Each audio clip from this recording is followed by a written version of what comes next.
Does gold continue to underperform in quad 3 and quad 4, or does it experience an uncertainty, Joe? Gold doesn't trade that way. I know people sell people that, which is malarkey, as my grandmother would say to me. That is a bunch of malarkey, Keith. Stop it. She was Irish. Anyway, God bless her soul. The malarkey is indeed what it is. The dollar going up in the fourth quarter, and as you know, like even when we went through the economic crisis, remember Q4 of 2008, how did gold do?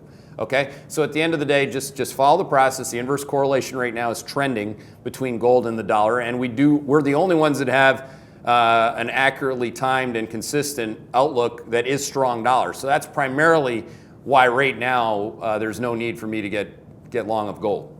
Yep. By the way, the street's short gold now. I mean, if you look at CFTC futures and options contracts, even Barron's, for God's sake, 7 months into the deceleration in global growth, has it on the cover now that it's no longer a globally synchronized recovery. But you can see here, gold and copper, this thing's been smoked. I mean, relative and absolute. So the Z-score has moved to the wrong side for now, which is quite typical when something gets to the low end of the range. Don't forget that gold is pretty darn close to the low end of the range, and so is copper right now. Gold's low end of the range this morning, I think it's 1205. Low end of the range for copper, somewhere around 270. So when you get to the low end of the range and people made a lot of money on the short side, hedge funds come in and try to make more money after everybody made money. So again, or at least you all made money with those net positions.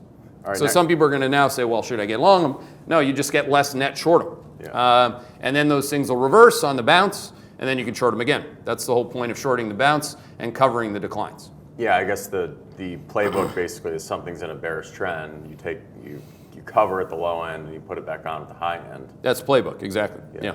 We do not go long bearish trends that have no fundamental support to be, It's just, if you want to trade them, you want to use the tool to aggressively short things. Okay. So again, once you get the low end of the range and something is tilting net short, you'd be covering some or all, and then be ready with a whole fresh batch of new alpha generating capital. You would come back and just slap that thing one more time.